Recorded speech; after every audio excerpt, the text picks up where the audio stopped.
señor consejero de Salud y Bienestar Social, señor rector magnífico de la Universidad de La Rioja, señora gerente del Servicio Regional de Salud, autoridades, profesores y alumnos de la Escuela Universitaria de Enfermería, señoras y señores. Como directora de la Escuela Universitaria de Enfermería de La Rioja, es para mí un placer dar a todos ustedes la bienvenida a este acto institucional, pues el oficial se produjo hace unas semanas.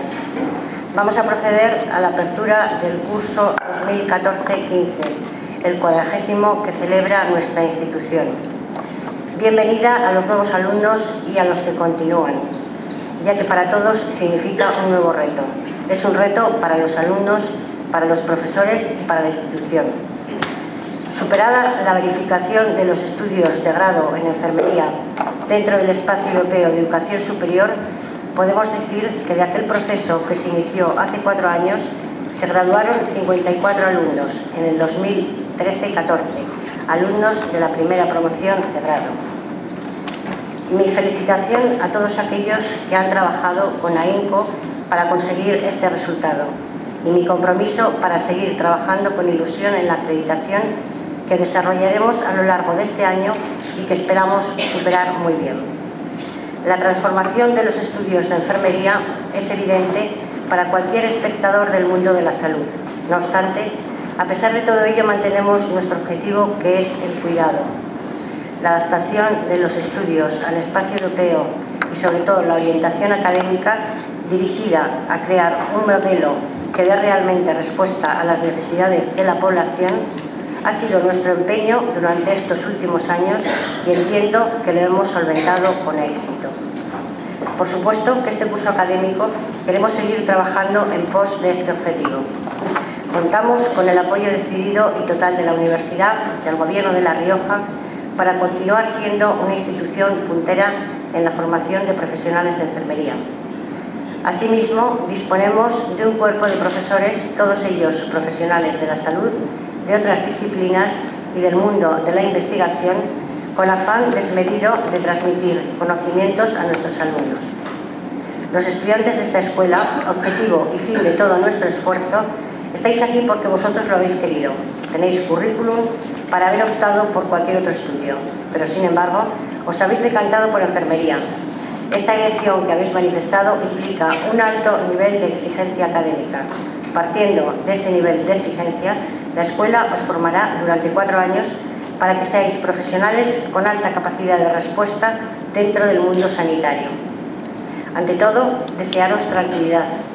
A la escuela se viene a aprender y vais a tener el apoyo necesario para alcanzar vuestros objetivos. Solo os pedimos una cosa, que ese paso adelante que habéis dado para venir a formaros en esta profesión lo mantengáis a lo largo de los años tan vivo como el primer día y que lo alimentéis con las capacidades y las experiencias que vais a vivir en ella. Autoridades sanitarias, académicas, profesores y alumnos, nuestra es la responsabilidad. Confío en la capacidad de todos ustedes para que cada uno, desde su compromiso, sea capaz de responder a las expectativas de este 40º curso de nuestra Escuela de Enfermería. Quiero, por último, aprovechar esta oportunidad para dar la enhorabuena a Xavier Vilar y Ana Galijo, ambos alumnos que se titularon de grado en Enfermería el curso 2013-14 en esta escuela y han conseguido el premio al mejor trabajo de investigación realizado por estudiantes en el tercer Congreso Internacional y 9º Nacional de la Asociación de Enfermería Comunitaria. Se celebró hace 2 semanas en Gran Canaria con la presentación del trabajo Disposición para la mejora del autocuidado en personas con hipertensión. Este galardón es un estímulo para todos nosotros. Muchas gracias y mis mayores felicitaciones a todos. Tiene ahora la palabra la gerente del Servicio Regional de Salud, la doctora María de los Mártires.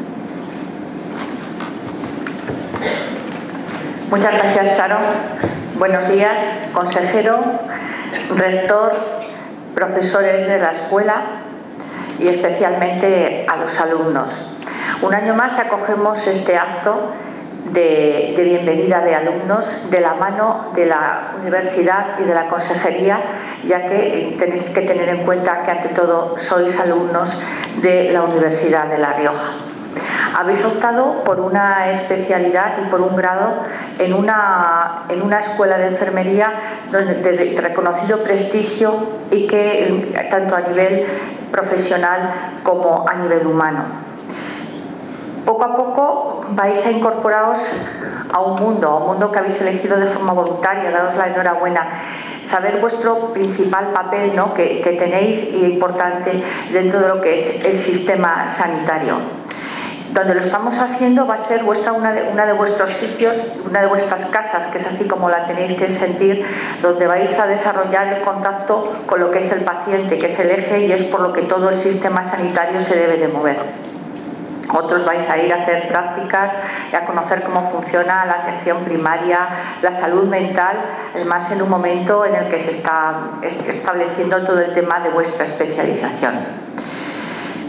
Daros la enhorabuena, no solo debido a vuestro esfuerzo, sino que habéis elegido un sistema sanitario en el que os vais a formar, en el que tenemos pues una amplia cartera de servicios, con trasplante renal, hemos puesto la unidad de ictus, el código infarto, dotado de las últimas tecnologías, con una resonancia de 3 teslas, con un PET-TAC, un área totalmente informatizada, con una historia de salud única para todo el sistema sanitario, la que tenemos integrado incluso las emergencias, el 061, todo esto que vais a ver en el día a día.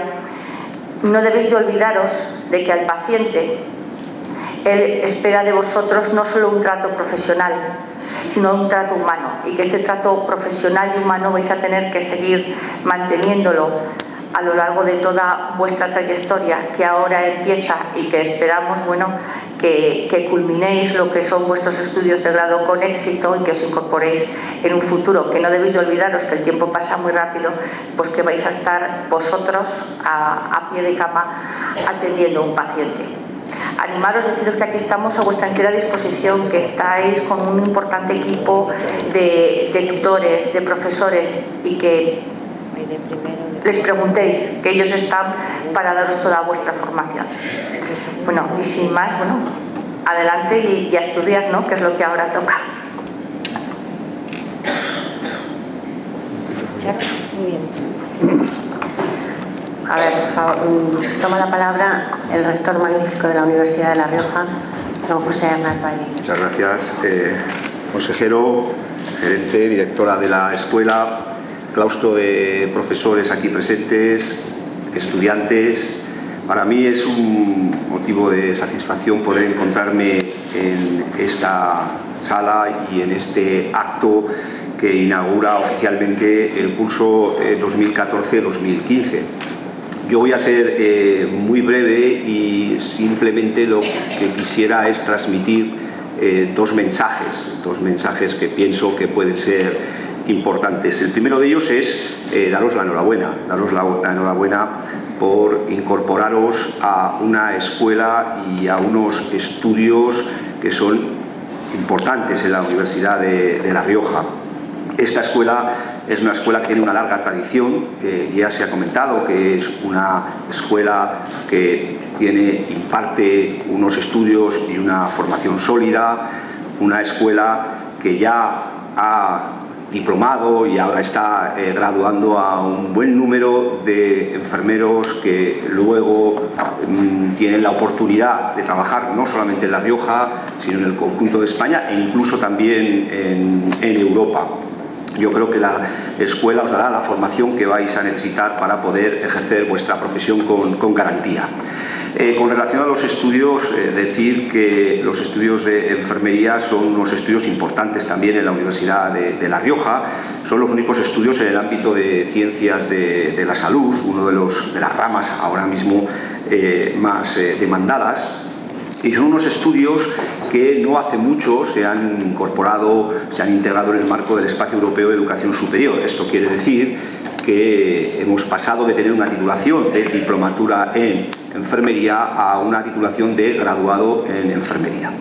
Esto es importante y es muy importante, primero, porque incrementa vuestra formación un año más, pero yo creo que lo fundamental es que a partir de ahora, con el grado, tenéis nuevas oportunidades que hasta ahora estaban muy limitadas a la formación de enfermería. Daros cuenta que un diplomado fundamentalmente tenía como objetivo el ejercer la profesión. Sin embargo, ahora con el grado existe la posibilidad de una formación complementaria a nivel de máster, incluso la posibilidad ya con esa formación a nivel de máster de hacer programas de doctorado y al final tener el título de doctor en enfermería, lo cual es muy importante y abre un nuevo abanico, muchísimas posibilidades, nuevas posibilidades para todos vosotros. Es evidente que la mayor parte anheláis el trabajar como enfermeros y enfermeras, pero pienso que no debéis olvidar esta posibilidad. La titulación que estáis estudiando es una titulación de servicio, porque es una titulación que está encaminada a apoyar, a ayudar, a velar por la salud de los ciudadanos. Y además es una titulación de gran vocación. No voy a poner ejemplos, pero recientemente hemos podido comprobar el compromiso que existe en el mundo de la enfermería por la salud y por, evidentemente, ayudar a los enfermos.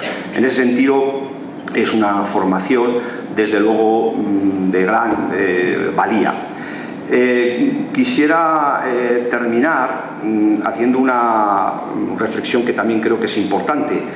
Todos vosotros sois alumnos de la Universidad de La Rioja, tenéis que sentiros alumnos de la Universidad de La Rioja y tenemos la suerte de que las instalaciones de la Escuela de Enfermería están muy próximas al campus universitario. Yo os animo a que os incorporéis a ese campus universitario. Tenemos, y como sabéis, imagino que alguna vez habéis ido, una muy buena biblioteca, hay servicio de deportes, hay un montón de asociaciones de tipo cultural, hay vida universitaria intensa y yo os animo a que os acerquéis y utilicéis todos los servicios que son vuestros servicios, puesto que, repito, sois estudiantes de la Universidad de La Rioja.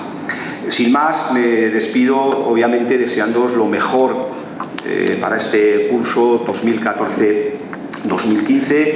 Espero que toda la formación que vais a recibir la aprovechéis y también, bueno, pensar que estáis en una escuela y estáis, como ya he dicho, en una formación de gran valor social. Por mi parte, nada más. Muchas gracias.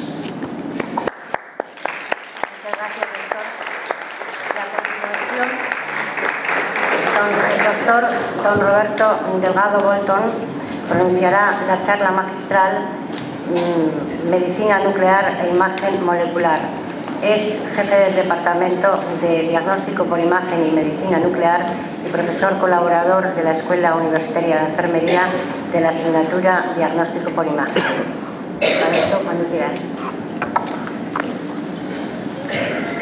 Buenos días. En primer lugar, agradecer a la mesa de autoridades, el consejero de salud, el rector de la Universidad de La Rioja, la gerente del Servicio Regional de Salud y la presidenta de la Escuela de Enfermería. Agradecer la invitación a participar con esta ponencia. Es un gran honor para mí poder dar esta conferencia de la sesión de apertura. Sin más dilación voy a empezar. El título de la conferencia va a ser Medicina Nuclear e Imagen Molecular. Es una de las piedras angulares de la medicina personalizada. Trataré fundamentalmente dos partes. Una es aspectos relacionados con el PET-TAC, sus indicaciones, y otra parte será dedicada a lo que se denomina T-Diagnostics, que es el papel de la medicina nuclear en el diagnóstico y terapia de diversos procesos. Como introducción, decir que la definición de medicina nuclear es el uso de los isótopos radiactivos en diagnóstico, tratamiento e investigación en medicina. Esta es una definición muy genérica, pero desde un punto de vista más práctico podemos decir que en la parte de diagnóstico la gran ventaja de la medicina nuclear es que aporta información funcional, metabólica, molecular o bioquímica. Depende de qué trazador o radiofármaco, depende de cómo lo queramos llamar, utilicemos, podemos detener diversas informaciones. Por ejemplo, si queremos ver los tumores, usamos la glucosa marcada, llamada FDG. Si queremos valorar el corazón, el MIBI, y así diversos radiofármacos. Para entenderlo mejor, con esta imagen podemos ver que tenemos una parte de la imagen que consiste en la parte anatómica. Podemos ver los arcos costales, los bronquios, etc. Esto es lo que se puede obtener con una imagen convencional de TAC, pero lo que nos llama la atención aquí es esta zona en color rojo, amarillo, y esta otra zona. Esto es la parte de PET, es la zona que se activa, es metabólicamente más activa, es por una mayor captación, y se trata de un tumor. Esta es otra imagen con otros parámetros y podéis ver el árbol bronquial, los pulmones y cómo podemos delimitar el pulmón con su adenopatía iliar. Se combina, por tanto, la información anatómica del TAC y la información funcional o metabólica del PET. Para que os hagáis una idea de cómo llegamos desde el laboratorio hasta obtener la imagen de PET, tenemos aquí arriba a la izquierda un ciclotrón, que es un acelerador de partículas, es esta parte de aquí del centro, protegido por unas puertas de hormigón armado, ya que aquí se produce una gran radiactividad, y aquí se aceleran partículas de hidrógeno que impactan sobre agua pesada, y en esta reacción se obtiene un emisor de positrones que es el flúor 18. El flúor 18 tiene una vida corta de unas 2 horas y esto es unas características idóneas para la imagen. Este radionúclido lo pasamos al laboratorio de radiofarmacia y aquí se sintetiza la glucosa 6-fosfato, la FDG, que es una glucosa en la que hemos cambiado un grupo hidroxi por un flúor, y para el cuerpo es igual, no detecta prácticamente diferencias. Esta molécula de glucosa la incorporamos al torrente sanguíneo con una inyección intravenosa y pasados unos 45 minutos el paciente pasa a la máquina y por un mecanismo que se conoce como detección por coincidencia podemos obtener imágenes de este tipo donde vemos cómo se distribuye la glucosa, y podéis ver aquí, pues esto se trata de un linfoma con todas las adenopatías, esta masa mediastínica, ya que los tumores tienen un metabolismo de glucosa acelerado y van a captar más glucosa que el resto de los tejidos normales. Nos va a permitir ver los tumores malignos con un gran contraste y va a ser, como veremos, muy útil para el manejo de los pacientes oncológicos. Las ventajas de la PET en oncología, como ya he ido comentando, es una imagen de procesos bioquímicos funcionales in vivo que no depende de alteraciones morfológicas, nos da igual la estructura, y es un estudio de cuerpo completo en una exploración que viene a durar aproximadamente media hora. Aparte es una técnica no invasiva. Aquí podemos ver alguna imagen, cómo capta más el nódulo pulmonar, y aquí pues el caso anteriormente del linfoma. Como he dicho al principio, dependiendo del radiofármaco podemos tener diferentes informaciones. Actualmente el 90% es FDG, glucosa, para ver tumores, pero ya están disponibles otros como estradiol, dihidrotestosterona, misonidazol, etcétera, que son muy interesantes para valorar otros aspectos de la enfermedad tumoral. ¿Qué ventajas tiene la FDG, que es la glucosa marcada con flúor, respecto a otros trazadores? Pues la más clara, que la vemos en las imágenes, es alto contraste. Vemos cómo se contrasta muchísimo el tumor maligno respecto a los tejidos. Las imágenes son de buena calidad y con el avance de los equipos cada vez más. Se ven los tumores en cualquier localización, ya veis aquí, se ven los ganglios en las supraclaviculares, inguinales, etcétera, en todo el cuerpo. Es disponible y aparte permite cuantificar. Además, esta técnica permite valorar, monitorizar la evolución del paciente, cómo responde al tratamiento, y esto enlaza con lo que hemos hablado en el título de la medicina personalizada. Aquí, por ejemplo, tenemos un cáncer de pulmón localmente avanzado, un 3A, por afectación ganglionar N2, y en este paciente se le hace una quimioterapia de inducción, un tratamiento no adyuvante, tiene aquí el cáncer de pulmón, y a los 4 meses se hace un PET a los 3 ciclos, y vemos que hay una respuesta prácticamente completa, persistiendo únicamente enfermedad mínima residual.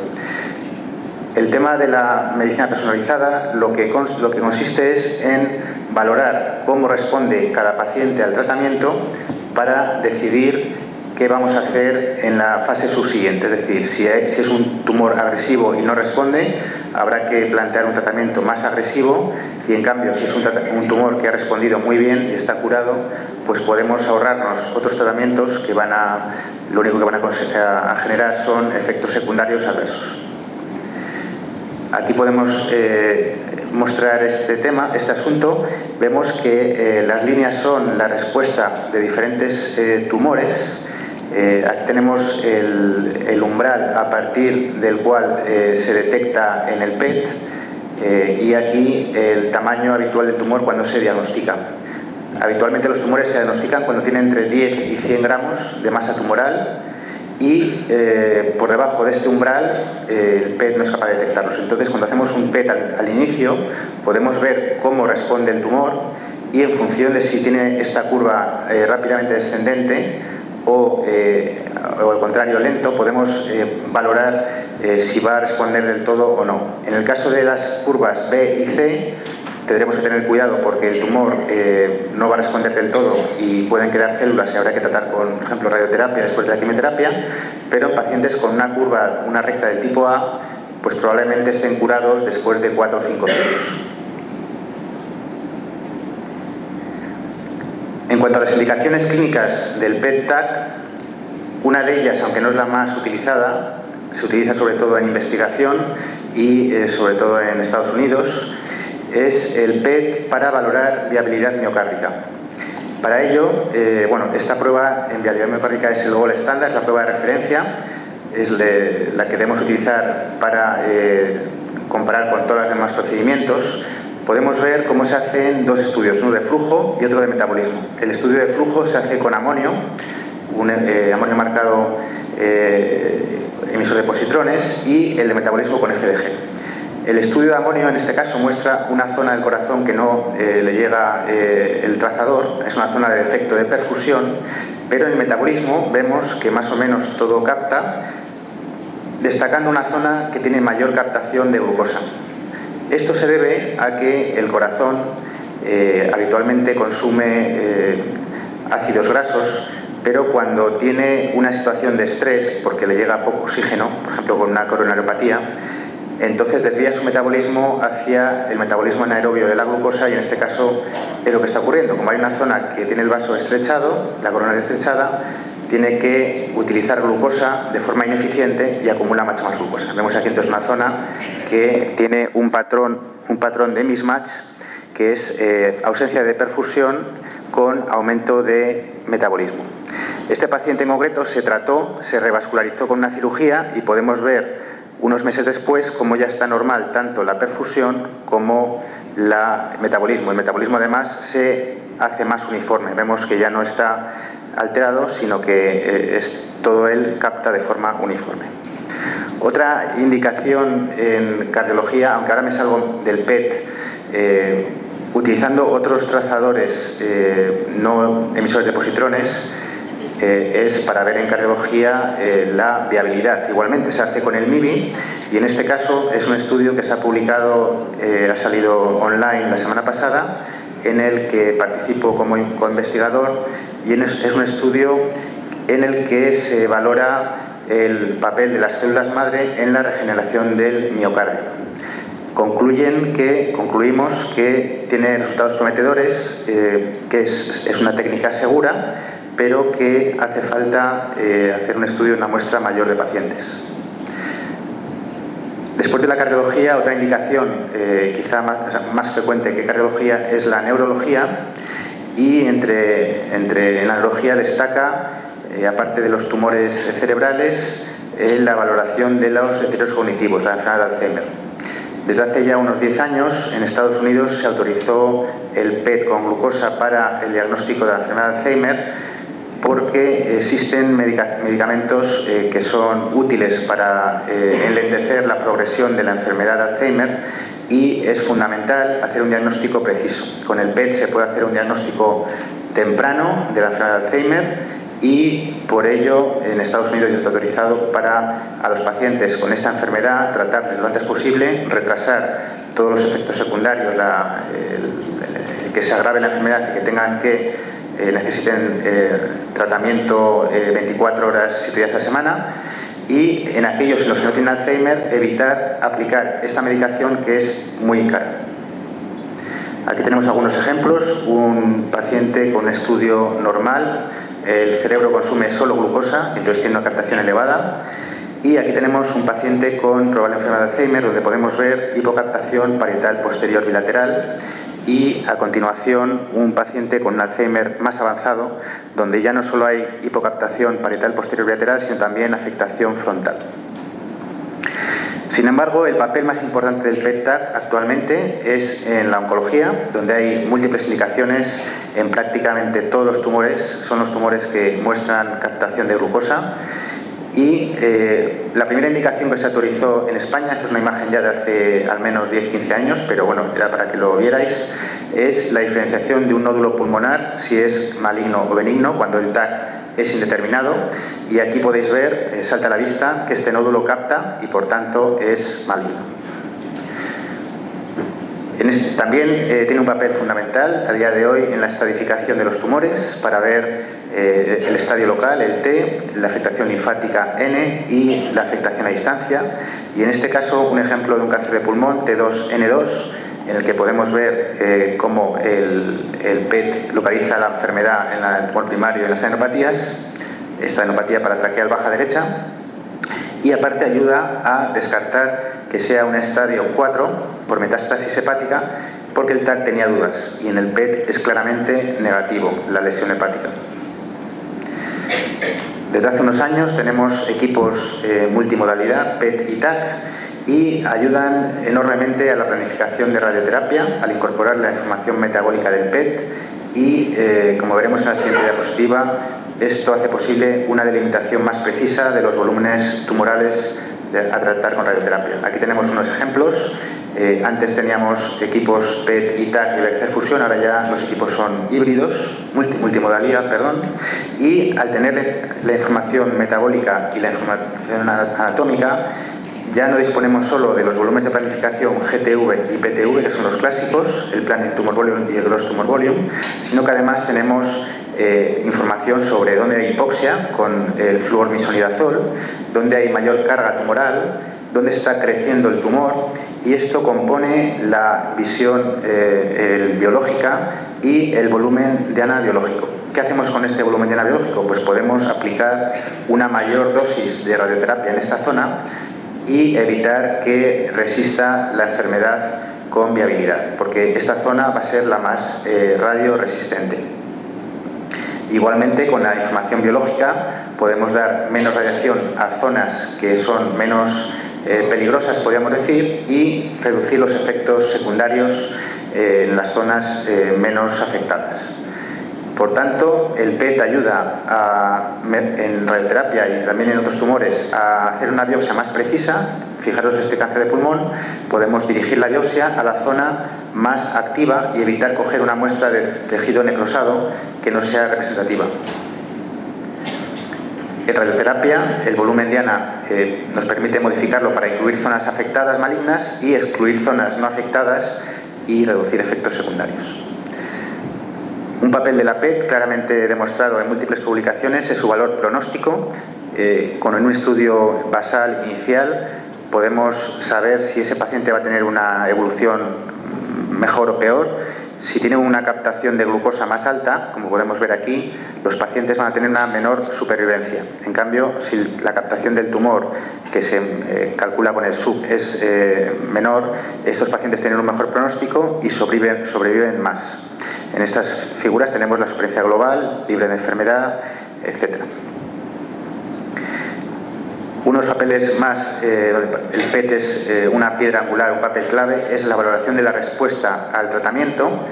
Aquí os voy a mostrar algunas diapositivas de la presentación de hace un año en el Congreso Nacional. Fue una mesa redonda sobre la estratificación del cáncer broncogénico localmente avanzado y participé con el PET en la valoración de respuesta en la neoadyuvancia.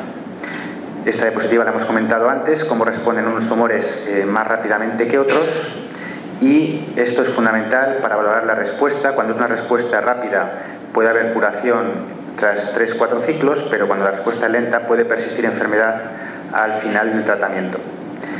En el cáncer de pulmón, en la conferencia que he comentado, hay varios originales resumidos en este artículo de revisión, y lo más importante en esta patología es que cuando hay un cáncer de pulmón localmente avanzado, está indicado aplicar una quimioterapia neoadyuvante o de inducción antes de operar, y es fundamental una reestadificación mediastínica precisa para saber si va a ser susceptible de R0, de resección completa en cirugía, porque esto aumentaría la supervivencia. Aquí hay un conflicto de qué técnica es la mejor a utilizar, y en PET, el PET ha demostrado que tiene un valor en la reestadificación mediastínica. Como podemos ver, aquellos que tienen una persistencia de afectación ganglionar mediastínica N2 van a tener un peor pronóstico, una peor supervivencia. Y también el PET ayuda en estos pacientes, dado que cuando hay una respuesta completa frente a no respuesta completa en PET, también vamos a ver que el PET predice la evolución de estos pacientes. ¿Qué técnica utilizar en estos pacientes? No está del todo claro, pero parece que el PET-TAC complementario a otras técnicas, como la mediastinoscopia, es la técnica fundamental. En la respuesta, aquí tenemos un caso que vemos todos los días en medicina nuclear, que es un linfoma, y vemos el estudio pretratamiento con la afectación de múltiples ganglios supradiafragmáticos. Esta sería un estadio 1-2, porque la enfermedad es supradiafragmática, y en el estudio, tras 3 ciclos de quimioterapia, vemos una respuesta completa, y típicamente se ve también una activación de la médula ósea por el tratamiento. Este otro paciente es un linfoma no-Hodgkin con afectación supra e infradiafragmática, y es un estadio 4 porque también tiene afectación ósea, como podemos ver aquí en los arcos costales. En el estudio post-tratamiento vemos una respuesta muy buena al tratamiento quimioterápico. La PET también tiene un papel clave en la respuesta a la terapia en cáncer de pulmón. En linfoma tenemos algunas publicaciones de nuestro grupo, y es espectacular su papel en los tumores del estroma gastrointestinal. No he podido traer las imágenes de este caso que está publicado, pero tras simplemente unos días de tratamiento podemos ver una negativización de la actividad del tumor, porque el tratamiento con inhibidores desactiva la actividad metabólica del tumor. La PET tiene un papel muy importante en la detección del tumor primario en pacientes con tumor de origen desconocido. Detecta aproximadamente el 43% de los casos del tumor primario en pacientes que tenían todas las pruebas previas negativas. El tumor más frecuentemente localizado es en el cáncer de pulmón. Un ejemplo de la serie de casos de mi tesis doctoral, que fue el PET en el tumor de origen desconocido, es este paciente que acudió al Hospital Clínico San Carlos de Madrid por deterioro, pérdida de peso, malestar, y se sospechaba una neoplasia. Se le hizo un TAC de tórax que fue absolutamente negativo, y ya en el servicio de oncología no sabían qué hacer, y le pidieron un PET, que en aquella época era en una unidad privada en la que trabajábamos. Y aquí podemos ver esta gran captación. Esto es eliminación fisiológica de la FDG, pero vemos una captación que salta a la vista, que estaba localizada en la base de la lengua. Previo al PET, el paciente tenía una citología de esputo positivo para células escamosas y pensaban que era un cáncer de pulmón, y ahí está el tumor primario. Era un tumor de base de lengua y que no había pasado desapercibido para la clínica, para la exploración física y para las pruebas realizadas previamente. Otras indicaciones interesantes son melanoma. Complementa el gangliocentinela en los tumores avanzados. También es útil en tumores celularrenales, tumores de cabeza y cuello, y también en cáncer de tiroides, en aquellos tumores que son negativos en el rastreo con yodo y tienen persistencia de tiroglobulina elevada. En los tumores cerebrales, la PET-TAC es muy útil para diferenciar si hay recidiva o radionecrosis. Estos tumores, estos pacientes son tratados con cirugía y radioterapia y hay una gran distorsión, una alteración de la arquitectura, de la estructura anatómica, con captación de gadolinio en la resonancia, y para el radiólogo es muy difícil de diferenciar si el crecimiento de la captación, el aumento de la captación de gadolinio se debe a que el tumor progresa o es una progresión de la inflamación, que también ocurre. Aquí el PET, como lo que muestra es captación de glucosa y no depende de las alteraciones morfológicas, nos ayuda. En este caso veis que no hay captación patológica en esta zona y por tanto era radionecrosis, no había recidiva del tumor, pero en el caso siguiente veis que esa zona sí que tiene captación y en este caso sí que era una recidiva.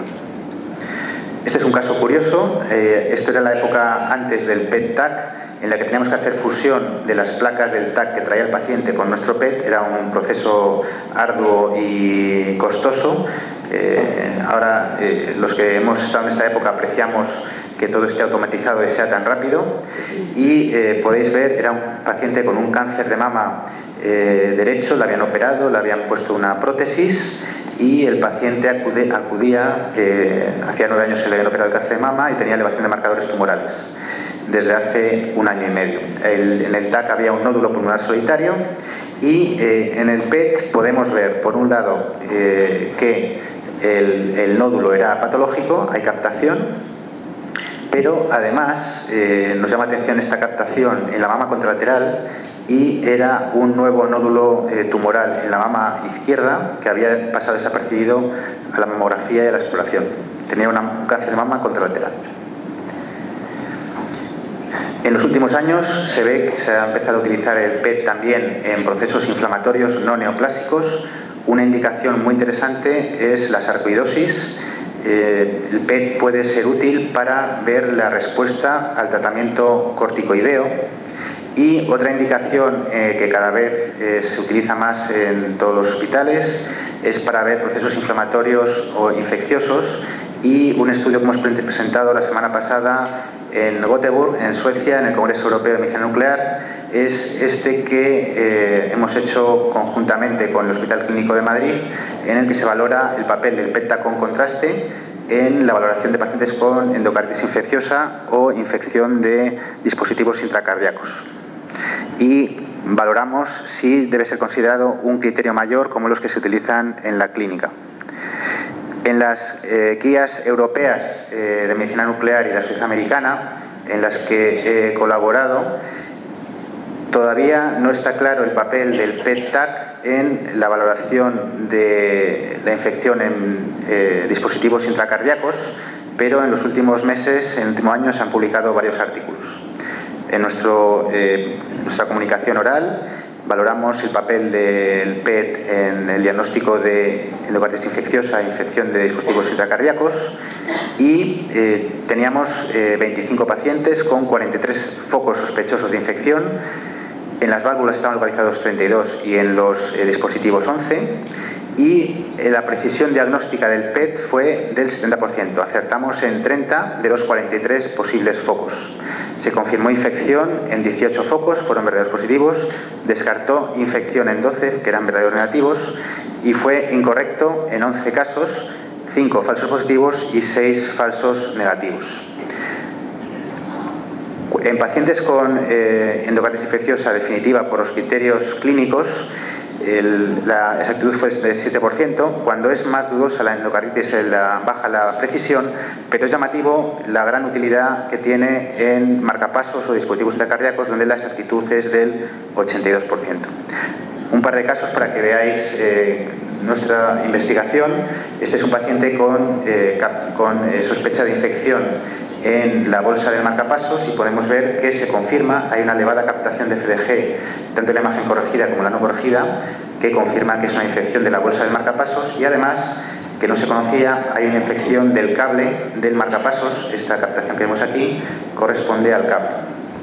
Se ve en varios cortes la captación en el cable Y aparte, este paciente tenía un síndrome mielodisplásico y veis la captación elevada en múltiples adenopatías en relación con su síndrome linfoproliferativo.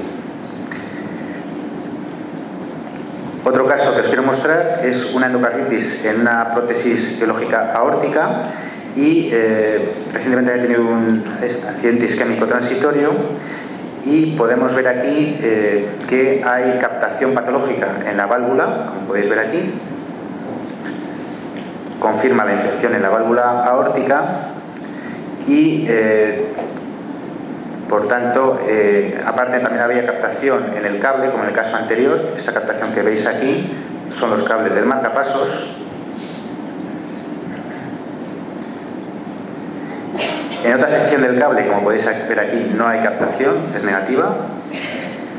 Y el último caso que enseño es un paciente que tenía una clínica complicada con una sospecha de meningitis linfocitaria aguda, con hepatitis, mialgia, artralgia, hemocultivos positivos y este es el PET-TAC. De entrada vemos que hay una captación llamativa en las vértebras cervicales, otra en el muslo y veremos que en este caso la captación en la válvula cardíaca era negativa, pero había émbolos sépticos pulmonares, como podéis ver aquí, tenía una infección pulmonar. Tenía una infección en la vértebra cervical. Recomendamos hacer una resonancia que confirmó que se trataba de una espondilodiscitis, como podéis ver aquí en estas imágenes coronales. Y además tenía una infección en el muslo que tampoco era conocida. El paciente fue tratado con antibióticos y en el siguiente estudio se negativizó. Y el último caso de endocarditis es este que se publicó en mayo online, publicado en Circulation Journal. Es un paciente con cáncer de páncreas avanzado metastásico y se sospechaba una endocarditis marántica, que es una endocarditis que aparece por depósito de material hialino en relación con un proceso inflamatorio por la evolución de la enfermedad tumoral, pero no es infeccioso.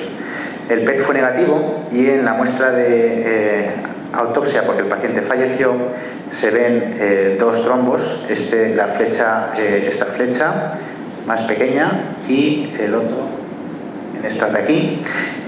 Uno de ellos, el que persiste, era infección, pero había pasado desapercibido, mientras que el otro se desapareció con la tinción, confirmando que era material hialino. Como podéis ver, el material hialino era solo tejido inflamatorio. En este caso fue negativo porque el paciente, esa lesión era demasiado pequeña. Pasando a la última parte de la charla, que es Theragnostics, es un término que combina la Thera, que es terapia, y Gnostic, que es diagnóstico, y consiste en poder seleccionar aquellos pacientes que son más probablemente se beneficien del tratamiento y aplicarles un tratamiento con una diana específica que va a curar de forma selectiva ese tumor de forma muy eficaz. Esto ya es un concepto que ya está desde hace muchos años con el tratamiento con radioyodo, porque es este concepto, diagnosticar el cáncer de tiroides y tratarlo con yodo radioactivo. Como en este ejemplo, un nódulo tiroideo caliente, lo tratamos con yodo y se negativiza. Y también con yodo 131 pues hacemos una terapia y una imagen diagnóstica. Esto ya lleva muchos años, pero actualmente hay nuevas moléculas que permiten tratar nuevos tumores de forma no invasiva y muy precisa. Un ejemplo son los fármacos marcados que marcan DOTATOC, que es para ver tumores neuroendocrinos. Tenemos aquí abajo el galio DOTATOC, el itrio DOTATOC y el lutecio. El galio es para diagnóstico, mientras que el itrio y el lutecio emiten radiación alfa, que es muy potente a nivel local y quema el tumor. Estos tumores neuroendocrinos tienen una serie de receptores que vemos aquí y estos trazadores, tanto de diagnóstico y de tratamiento, se fijan en esos receptores y van a atacar al tumor. Entonces podemos hacer una imagen diagnóstica con el galio DOTATOC, que ya está disponible clínicamente.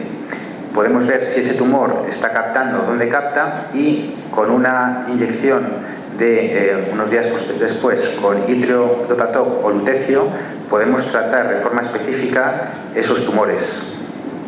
Aquí tenemos algunos ejemplos: el galio 68 dotatate, para el diagnóstico. Vemos cómo se ven muy bien los tumores hepáticos y en este caso después de hacer el diagnóstico hacemos un tratamiento con lutecio, que es emisor alfa, y vemos cómo en este paciente, que no habría mucho que hacer, podemos dar una dosis de lutecio y va a atacar específicamente a los tumores que tienen esos receptores. Hay múltiples receptores y aquí tenemos algunas otras imágenes muy espectaculares del galio 68 con un marcador que se fija a células de tumores de próstata y ese mismo marcador pero con un lutecio, que es lo que trata el tumor. Y para finalizar ya las últimas dos diapositivas, en el reciente Congreso Europeo participé en una sesión conjunta de la Sociedad Europea de Medicina Nuclear y la Sociedad Europea de Oncología Médica, y se tratan estos temas de la medicina personalizada. Hubo unas charlas muy interesantes sobre la situación actual, los nuevos trazadores, etcétera, y la última ponencia era también vimos en esa sesión si ya se aplica el PET en los ensayos clínicos, cómo se puede mejorar esto, y la última charla era ver si ya tenemos el PET incorporado en las guías clínicas de la ESMO. Las guías clínicas de la ESMO se han publicado en septiembre de 2014, el mes pasado, y desafortunadamente tengo que decir que mi charla fue un poco pesimista, porque el PET está infravalorado en estas guías de la oncología médica, aparece en indicaciones muy escasas, clínicamente se utilizan mucho más. Pensamos desde la medicina nuclear que tiene muchas más indicaciones, y esto pues, ha sido difícil de presentarlo en el pasado congreso. Como conclusiones, decir que en la actualidad la medicina nuclear tiene un papel clave en las decisiones diagnósticas y terapéuticas en la clínica diaria. En segundo lugar, decir que las indicaciones clínicas de la PET-TAC son cada vez más numerosas, con nuevos trazadores disponibles para su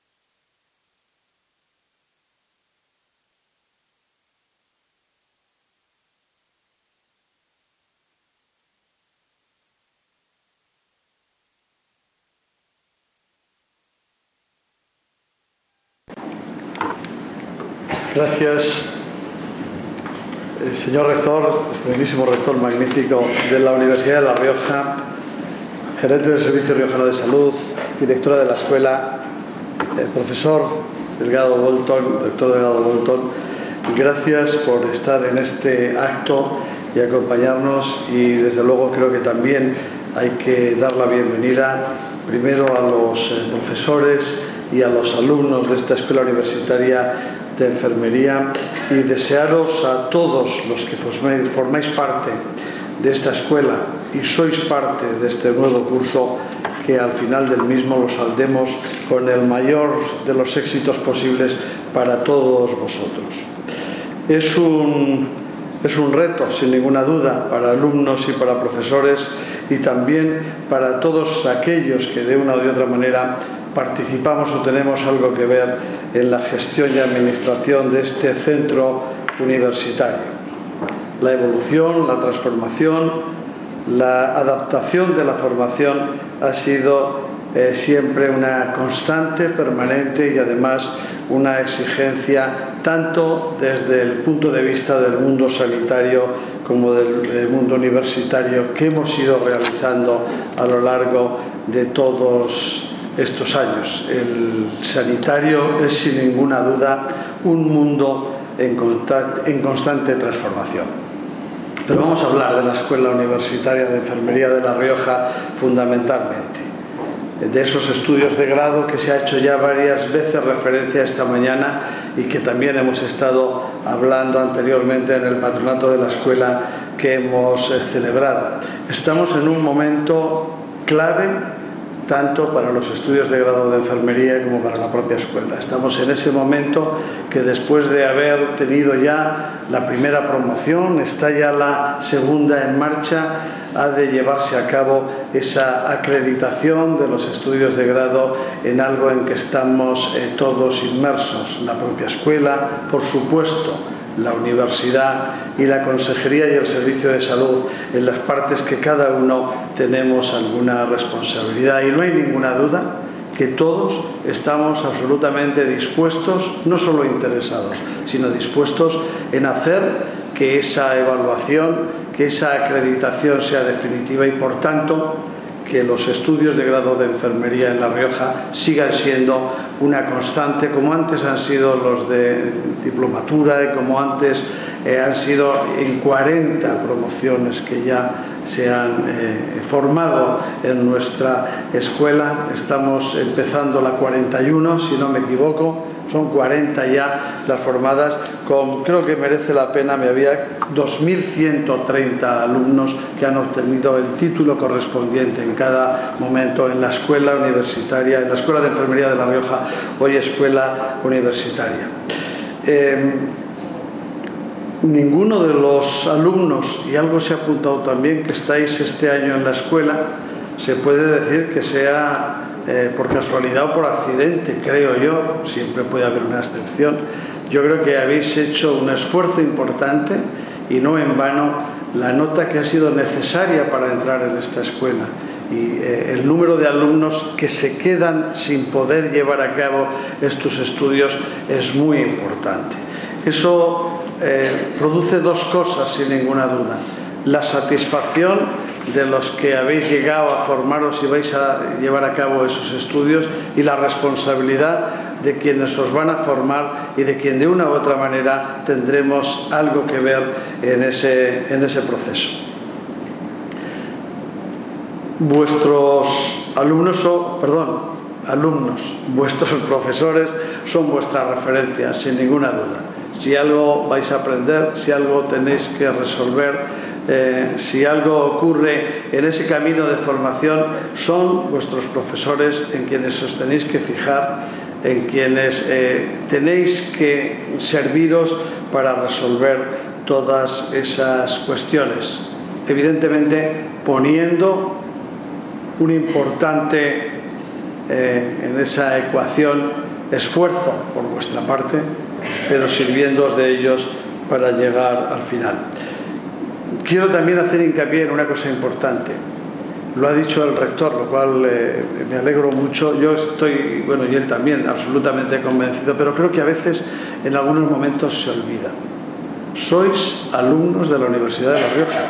La Escuela Universitaria de Enfermería, aunque en este momento esté siendo administrada por el Servicio Riojano de Salud, es un centro docente, es un centro educativo de la Universidad de La Rioja, y sois alumnos de la Universidad de La Rioja. Os matriculáis en la Universidad de La Rioja y el título lo expide la Universidad de La Rioja. En este conjunto de soluciones que a veces hay que dar a unas y otras cuestiones, seguimos teniendo esta escuela adscrita a la Universidad de La Rioja y dependiendo del Servicio Riojano de Salud, de la Consejería, es decir, paga los gastos la Consejería directamente, pero todo aquello académico lo lleva a la universidad. Creo que no lo debéis olvidar en ningún momento, porque tenéis las posibilidades de integraros en la práctica y absolutamente en esa Universidad de La Rioja, y yo creo que también la obligación, como alumnos universitarios que sois, de hacerlo. Si no, vuestra formación no se habrá completado del todo. Nos seguiremos encargando de esa dotación de medios y sigue, no lo voy a decir una vez más, porque además se está hablando últimamente de ello.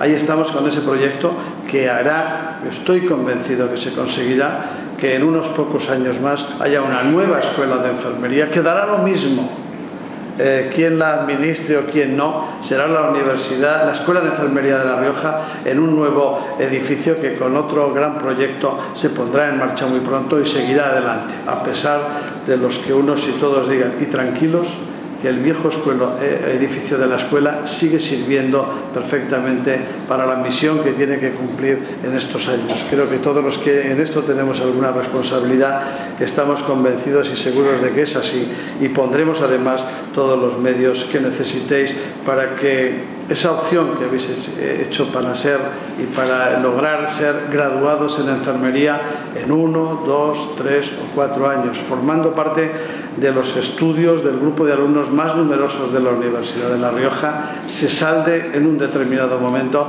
con esa satisfacción y con ese orgullo de que consigáis tener esa titulación, de que tengáis la posibilidad de trabajar profesionalmente con los pacientes que tengáis que atender dentro de un sistema sanitario, el que sea, y también, no lo olvidéis, continuando formándoos, continuando trabajando en investigación para hacer que cada vez la enfermería sea mejor, la sanidad española sea mejor y seamos todos capaces de atender cada día un poquito más a nuestros ciudadanos, a nuestros pacientes, que son los únicos que determinan el que estemos en todo este mundo y que estemos de una u otra manera en estas cuestiones metidos. Que este curso sea toda un éxito para todos, que lo aprovechéis como tenéis obligación de hacerlo, y los demás que seamos capaces de poner todos esos medios y llevar adelante todo lo que hemos tenido que hacer. Termino. Gracias, doctor Roberto Delgado Bolton. Yo he vuelto a pisar el mundo de los que no tenemos que ver exactamente con la medicina, pero al final esas son las cuestiones, el poder diagnosticar, tratar y curar a un ciudadano, a una persona enferma, que es para lo que se acercan a nosotros. No lo olvidéis nunca y que aprovechéis vuestro tiempo como tenéis responsabilidad de hacerlo. Gracias a todos.